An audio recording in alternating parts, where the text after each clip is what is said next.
Panahon na naman ngayon ang mangga. Pero sa kanilang lahat, ito raw ang manggang trending. Kaliwat ka ng ibinibenta online, binubudburan o hinahaluan ng samut-saring spices para umanghang, gaya ng ginagawa sa Thailand. Nakatikim ka na ba ng spicy dried mango?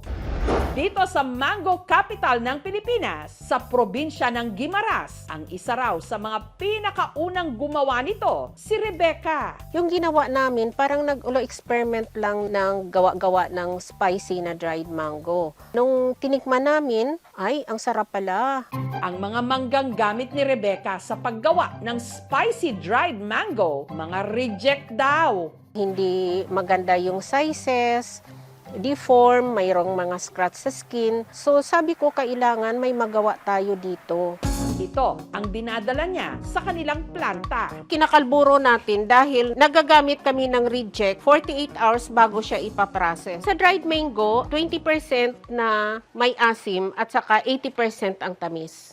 Matapos isort ang mga mangga, hinuhugasan, hinihiwa. Mayroon tayong 3 klaseng spices na ginagamit to blend the anghang ng ating mangga.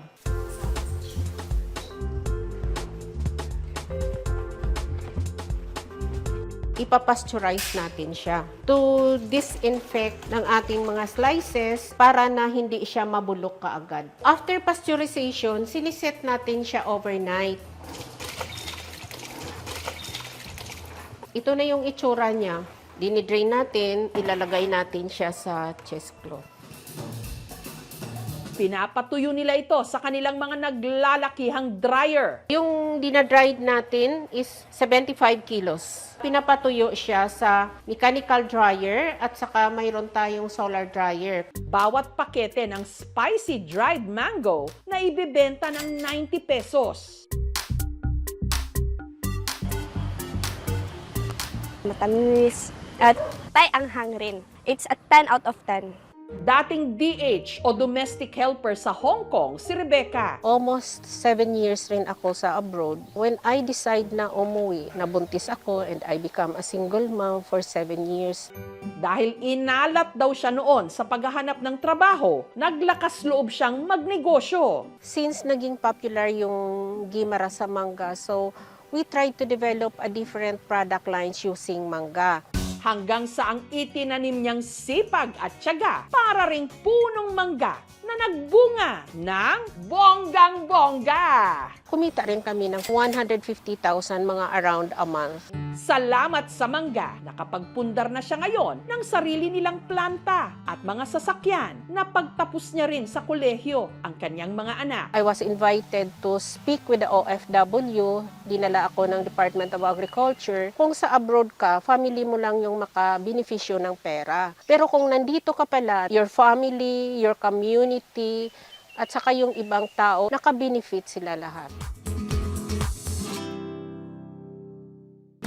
Ito naman ang street food na hot sa Mexico. Buo o di kaya hiniwa-hiwang mangga na binudburan din o tinimplahan ng iba't ibang pampalasa. At ang tawag nila rito, mango enchilados. Yung term na enchilado ay hango sa verb na enchilar ng wikang Kastila na ang ibig sabihin ay maglagay ng chile, red hot chili peppers. At sa mga curious malaman ang lasa ng mango enchilados, hindi nyo na kailangan pang lumipad pa Mexico. Basket number 5, mango gami enchilados. Ang tiga Quezon City kasing si Cyril, Thank you, nagbebenta Sweetie, sa nito pag-like at saka online. pag-share ng, 300 grams of mango gami enchiladas for only 140 pesos. Go ahead, click the yellow basket, check out nyo na yan. Go!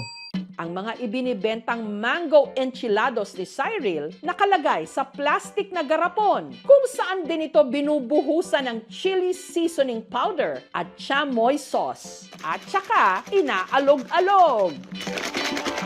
Pag dineliver sa customers, sila na mismo yung mag-mix.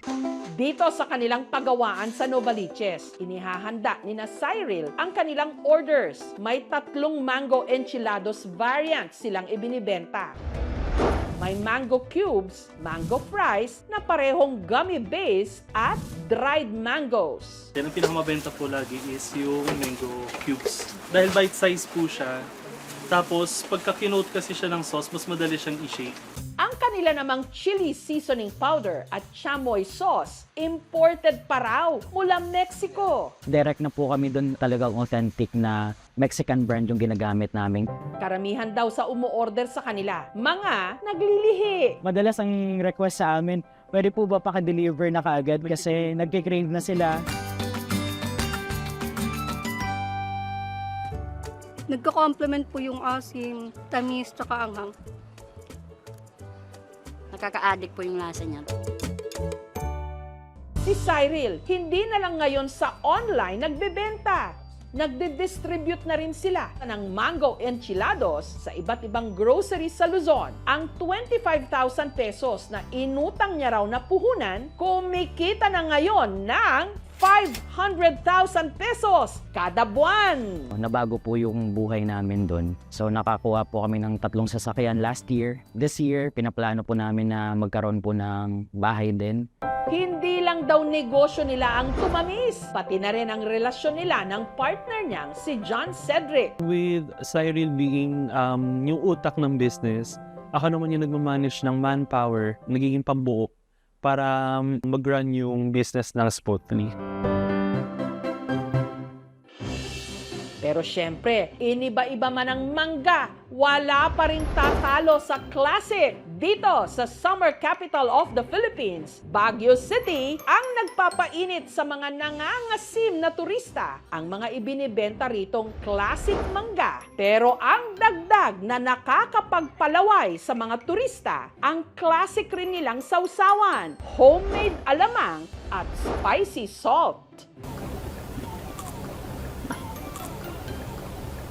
Isa sa mga pinakamatagal nang nagbibenta nito sa Baguio, si Susana. 35 to 40 years. Kasi talagang mahihiyaw ka sa anghang ng spicy namin. Alas 4 pa lang ng madaling araw, sinusuyod na ni Susana ang Baguio City Public Market para mamakyaw ng mangga. Ang klaseng mangga na binibili ko ay kagaya ng Indian mango at saka apple mango. Meron ding kakaibang kinalabaw na mangga. Ito yung bagong pitas na mangga, madagta, malutong at makintab.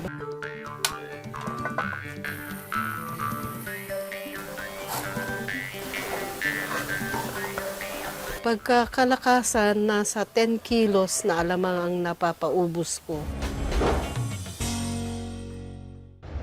Ang spicy salt naman daw niya, purong asin, chili powder at sili. Sa Burnham Park siya pumupwesto. Maraming turista ngayon, kaya siya'y pumapaldo. Ang isang cup ng mangga, 50 pesos.